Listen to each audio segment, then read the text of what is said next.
ನಮಸ್ಕಾರ ವೀಕ್ಷಕರೇ, ನಾನು ನಿಮ್ಮ ಮಂಜುನಾಥ್ ಅಡ್ವೊಕೇಟ್ ಮಾತಾಡ್ತಾ ಇರೋದು. ಇತ್ತೀಚೆಗೆ ಕೆಲವು ವೀಕ್ಷಕರು ಹಾಗೂ ಕಕ್ಷಿದಾರರುಗಳು ಬಂದು ಕಚೇರಿಗೆ ಹೇಳ್ತಾ ಇರ್ತಾರೆ, ಪೊಲೀಸಿನವರು ಸುಮ್ಮನೆ ನಮಗೆ ನೋಟಿಸ್ಗಳನ್ನು ಕೊಟ್ಟುಬಿಡ್ತಾ ಇದ್ದಾರೆ ಅಥವಾ ಕಾಲ್ ಮಾಡಿ ಕರೀತಾ ಇದ್ದಾರೆ, ವಿಟ್ನೆಸ್ ನೀವು ಹೇಳಬೇಕಾಗಿದೆ, ನಿಮ್ಮ ಕಡೆಯಿಂದ ಸ್ಟೇಟ್ಮೆಂಟ್ ತಗೋಬೇಕಾಗಿದೆ, ಈ ಒಂದು ಪ್ರಕರಣಕ್ಕೆ ತನಿಖೆಗೆ ಸಂಬಂಧಪಟ್ಟಂತೆ ನಿಮ್ಮ ಹೇಳಿಕೆಗಳು ಬೇಕು, ಏನೋ ಠಾಣೆಗಳಿಗೆ ಬನ್ನಿ ಅಂತ ಹೇಳಿ ಕರೀತಾರೆ, ಫೋನ್ಗಳು ಮಾಡಿ ಕರೀತಾರೆ, ಇಲ್ಲ ಅಂದರೆ ಬಂದು ಎತ್ತಾಕೊಂಡು ಹೋಗಬೇಕಾಗತ್ತೆ ಅಂತ ಹೇಳ್ತಾರೆ, ಧಮಕಿ ಹಾಕ್ತಾರೆ, ದೌರ್ಜನ್ಯ ಮಾಡ್ತಾರೆ ಅಥವಾ ನೋಟಿಸ್ಗಳನ್ನು ಸುಮ್ಮನೆ ಕೊಟ್ಟುಬಿಟ್ಟಿದ್ದಾರೆ. ಈ ರೀತಿಯಾಗಿ ಪಾಪ ಇನ್ನು ಕಾನೂನಿನ ಅರಿವಿಲ್ಲದಂತಹ ಅಮಾಯಕ ವ್ಯಕ್ತಿಗಳು ಬಂದು ಹೇಳ್ಕೊಳ್ಳೋದನ್ನು ನಾನು ಕೇಳಿದ್ದೇನೆ. ಹಾಗೂ ಇತ್ತೀಚೆಗೆ ಇಂತಹ ಒಂದು ಪ್ರಶ್ನೆಗಳು ಜಾಸ್ತಿ ಆಗಿರೋದ್ರಿಂದ ಇದಕ್ಕೆ ಸಂಬಂಧಪಟ್ಟಂತೆ ಯಾವಾಗ ಯಾವ ಸಂದರ್ಭದಲ್ಲಿ ಪೊಲೀಸಿನವರು ಲಿಖಿತ ರೂಪದಲ್ಲಿ ನೋಟಿಸನ್ನು ಕೊಟ್ಟು ಕರೆಯಬಹುದು, ಯಾರನ್ನು ಕರೆಯಲಿಕ್ಕೆ ಮತ್ತು ಒತ್ತಾಯವನ್ನು ಮಾಡಲಿಕ್ಕೆ ಸಾಧ್ಯವೇ ಇಲ್ಲ, ಅವ್ರು ಇರೋ ಹತ್ರನೇ ಹೋಗಿ ಪೊಲೀಸ್ನವರು ಹೇಳಿಕೆ ತಗೋಬೇಕು ಅಂತ ಕೂಡ ಕಾನೂನು ಹೇಳುತ್ತೆ. ಕೆಲವು ಪ್ರಿವಿಲೇಜಸ್ಗಳು, ವಿಶೇಷ ಸವಲತ್ತುಗಳು, ಅವಕಾಶಗಳು ಕಾನೂನು ಪ್ರಜೆಗಳಿಗೆ ನೀಡಿದೆ ಎಂಬುದನ್ನು ಈ ಒಂದು ವಿಡಿಯೋದಲ್ಲಿ ತಿಳಿಸಬೇಕು ಅಂತ ಹೇಳಿ, ಕಾನೂನಿನ ಜಾಗೃತಿ ಮೂಡಿಸಬೇಕು ಅಂತ ಹೇಳಿ ಈ ಒಂದು ವಿಡಿಯೋವನ್ನು ಮಾಡ್ತಾ ಇದ್ದೇನೆ. ಪೊಲೀಸಿನವರಿಗೆ ಯಾವುದೇ ಒಂದು ವಿಚಾರಕ್ಕೆ ಸಂಬಂಧಪಟ್ಟಂತೆ ತನಿಖೆಯನ್ನು ಮಾಡುವ ಅಧಿಕಾರ ಇದ್ದೇ ಇರುತ್ತೆ. ವ್ಯಕ್ತಿಗಳಿಗೆ ಲಿಖಿತವಾಗಿ ಅಥವಾ ಈಗಾಗಲೇ ಹೇಳಿದಾಗೆ ಕರೆಗಳನ್ನು ಮಾಡಿ ಅವರು ಕರೀತಾರೆ. ಬಟ್ ಆದರೆ ಕಾನೂನಿನ ಪ್ರಕಾರವಾಗಿ ಫೋನ್ ಕಾಲ್ ಮಾಡಿಬಿಟ್ಟು ಬಾ ಅಂದ ತಕ್ಷಣ ಹೋಗಬೇಕು ಅಂತ ಕಾನೂನೆಲ್ಲೂ ಇಲ್ಲ. ಅವರು ಲಿಖಿತವಾಗಿ ಪೊಲೀಸ್ ನೋಟಿಸನ್ನು ಕೊಟ್ಟು ನೀವು ಠಾಣೆಗೆ ಬಂದು ನಿಮ್ಮ ಒಂದು ಹೇಳಿಕೆಯನ್ನು ಕೊಡಿ, ಇಂಥ ಪ್ರಕರಣಕ್ಕೆ ಸಂಬಂಧಪಟ್ಟಂತೆ ನಿಮ್ಮ ಹೇಳಿಕೆ ಬೇಕು, ತನಿಖೆ ನಡೀತಾ ಇದೆ, ನೀವು ಬನ್ನಿ, ನಿಮ್ಮ ಒಂದು ಸಾಕ್ಷಿ ಏನಿದೆ, ನಿಮ್ಮ ಹೇಳಿಕೆಗಳೇನಿದೆ ಅನ್ನೋದನ್ನು ಬಂದು ಹೇಳಿ ಅಂತ ಹೇಳಿ ಅವರು ಲಿಖಿತ ರೂಪದಲ್ಲಿ ನೋಟಿಸ್ ನೀಡಲೇಬೇಕಾಗುತ್ತದೆ.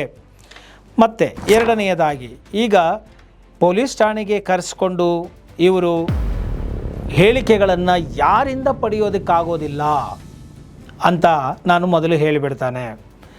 ಉದಾಹರಣೆಗೆ 15 ವರ್ಷಗಳಿಗೂ ಕೆಳಗೆ ಇರುವಂತಹ ಮಕ್ಕಳನ್ನು ಇವರು ಠಾಣೆಗಳಿಗೆ ಕರೆಸಿಕೊಂಡು ಹೇಳಿಕೆಗಳನ್ನು ಅಥವಾ ಸಾಕ್ಷಿಗಳನ್ನು ಪಡೆಯುವ ಹಾಗೆ ಇಲ್ಲ, ಮೊದಲನೇದಾಗಿ.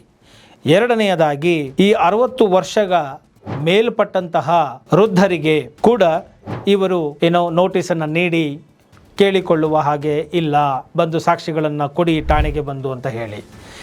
ಜೊತೆಗೆ ಮೂರನೆಯದಾಗಿ, ಅಂಗವಿಕಲರು, ದೈಹಿಕವಾಗಿ ನರಳುತ್ತಾ ಇರ್ತಕ್ಕಂತಹ ಅನಾರೋಗ್ಯ ಸಮಸ್ಯೆಗಳಿಂದ ಪೀಡಿತರಾದಂತಹ ವ್ಯಕ್ತಿಗಳು, ಇವರುಗಳಿಗೂ ಕೂಡ ಇವರು ಠಾಣೆಗೆ ಬಂದು ವಿಕಲಚೇತನರಿಗೆ, ಅಂಗವಿಕಲರಿಗೆ ಬಂದು ಸಾಕ್ಷಿ ಕೊಡಿ ಅಂತ ಹೇಳಿ ನೋಟಿಸನ್ನು ಕೊಟ್ಟು ಇವರು ಕರೆಯುವ ಹಾಗೆ ಇಲ್ಲವೇ ಇಲ್ಲ.